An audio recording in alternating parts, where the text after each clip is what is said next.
ver archivos en Java. Los archivos en Java se pueden manejar a distintas clases. Una clase para poder leer un archivo es la clase FileInputStream.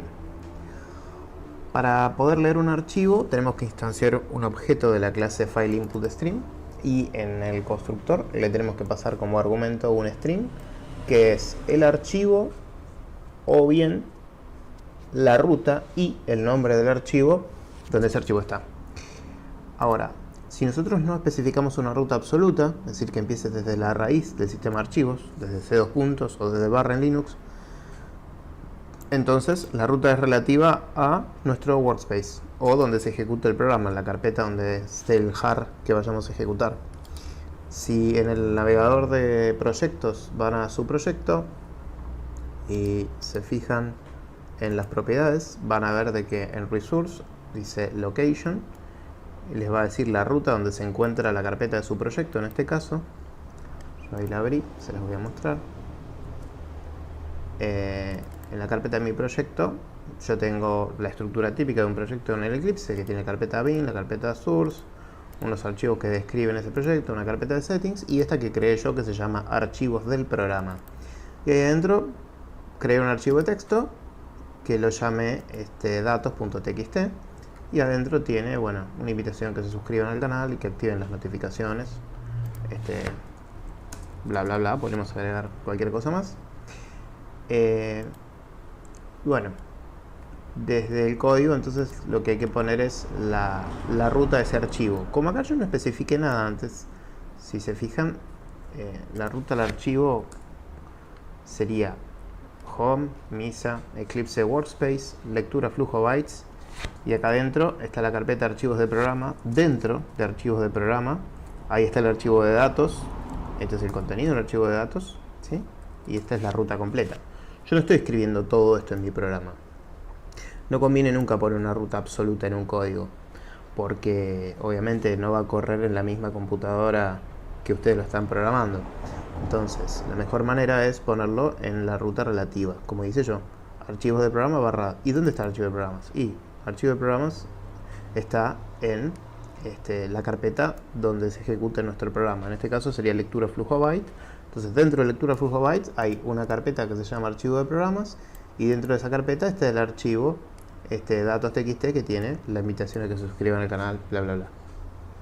Bien, si no, yo podría agarrar y poner absolutamente esta ruta completa acá, ¿sí? Esto lo podría copiar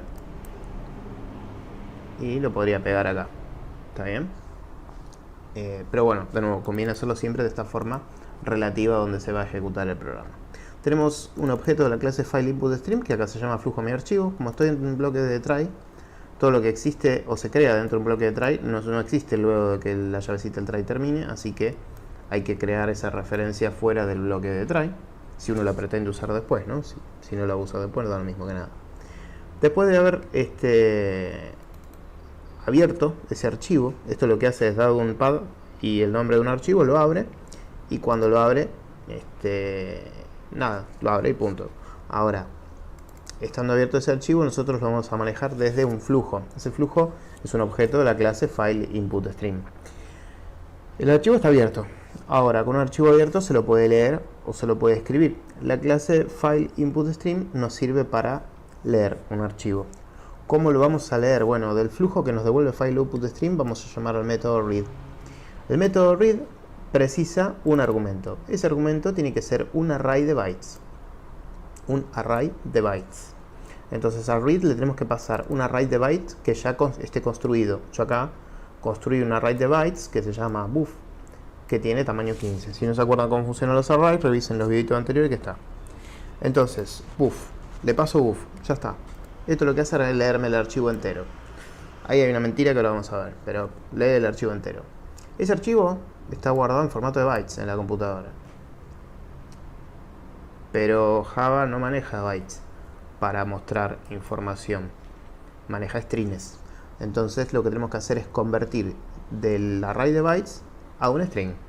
El constructor de string tiene una sobrecarga que permite pasarle un array de bytes y nos construye un nuevo string que acá se llama texto. Y luego con system.out.println texto lo imprime en la consola. Siempre muy importante cuando uno va a a manejar archivos, lo tiene que abrir, lo tiene que cerrar y en el medio lo lee o lo escribe. Es muy importante acordarse de cerrar los archivos. Acá con Cloud lo que estamos haciendo es cerrar el archivo abierto que está descrito por este flujo que se llama flujo mi archivo. Bueno, obviamente la apertura, el cierre y la lectura tiene que estar dentro de este bloquecito de try y catch o con throw. Tiene que estar manejadas las excepciones. Vamos a correr este programa. Ahí me dice suscríbete al C. Suscríbete al C. Pero si nosotros habíamos puesto en el archivo, vamos a mostrar en la consola. En el archivo hemos puesto suscríbete al canal para ver más videos, activa las notificaciones y bla bla bla. Y estamos viendo suscríbete al C. Vamos de nuevo, suscríbete al C. No está mostrando todo, ¿por qué? Fíjense, este array de bytes tiene un tamaño 15. Tengo 1, 2, 3, 4, 5, 6, 7, 8, 9, 10. El espacio es 1, 11, 12, 13, el espacio es 1, 14, 15. ¿Chan? O sea que no leyó todo el archivo, leyó solo lo que tuvo tamaño para leer. Como buff tiene tamaño 15, read lee hasta que le entre en el array que nosotros le pasamos. Si es más corto el array que el tamaño del archivo, no va a leer todo el archivo. Bueno, alguien podría decir, bueno, en vez de 15, dale 30. Lo corro de nuevo. Buenísimo, ahí me dice suscríbete al canal para ver. Y se cortó de nuevo. ¿Por qué? Porque hay más de 30 bytes en el archivo. Bueno, alguien podría decir, bueno, entonces ponele 100. Ok, bien, ahí entró todo el archivo.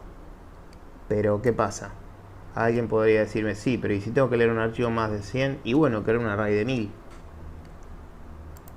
Y si alguien me dice, che, ¿y si tengo que leer un archivo más de 1000? Y bueno, crear un array de 2000. Y así estaremos en un juego tonto haciendo un array que ocupa memoria todo el tiempo hasta que únicamente nosotros vayamos a leer el archivo. Hay una forma dinámica de hacer esto, que es utilizar el método available. Entonces, nosotros lo que vamos a hacer es crear una referencia para nuestro array, pero no crear el array. ¿Sí? Solo creamos la referencia buff.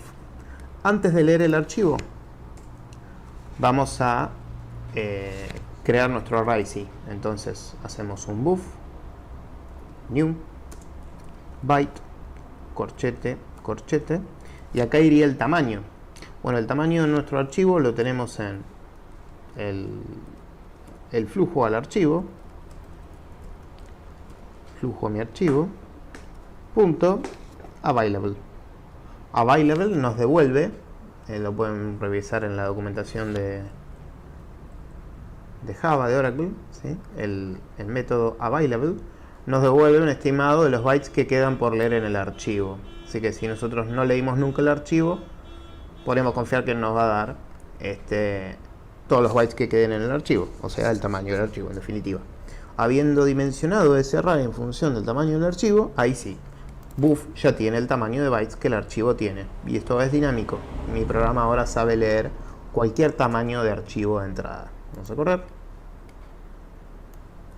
Bien, y ahí vemos el archivo. Si yo modificara ese archivo, vamos a modificarlo en la consola. Ahí está el archivo datos, bla bla bla, bla 2, bla 2, bla 2. Ahora tiene distinto tamaño. Ahí le di un tamaño distinto al archivo porque lo agrandé. Y vamos a correr el programa nuevamente. Y ahí ven que se adaptó al nuevo tamaño del archivo. Entonces yo podría abrir archivos del tamaño que virtualmente quisiera. Bueno, con esto aprendimos a leer un archivo en Java, a mostrarlo en la consola. En este caso no hicimos ningún procesamiento. Eso lo hicimos a través de escribir un array de bytes y transformar ese array de bytes en un string e imprimirlo en la consola. Podríamos representar esto que acabamos de hacer así. Podríamos pensar que hay un archivo, este sería el archivo, acá están los bytes adentro del archivo, y nosotros agarramos un array serían todas las posiciones del array. Entonces, con available, nosotros lo que hicimos fue medir la cantidad de bytes que el archivo tenía. En base a eso construimos un array que tuviera el mismo tamaño que el archivo. Luego de haber hecho eso, con read llevamos lo que tenía el archivo a las distintas posiciones del array. O sea que cada posición del array tiene un byte del archivo. Luego con string lo que hicimos fue tomar este array y llevarlo a un string donde acá van a estar todos los caracteres de ese archivo y al final el /0, que es el identificador del fin de un string. Entonces esto que está acá sería el string texto, que lo que hace es contener todos los bytes que el archivo tiene. Todos los bytes que están acá están puestos en este string. Estos bytes están convertidos del formato de byte, que es ASCII, que tiene un archivo de texto, al formato, vamos a poner por acá arriba, Unicode. Unicode es el formato de representación de caracteres que utiliza Java. Bueno, en el próximo video vamos a ver cómo manejar los archivos, pero para escribir.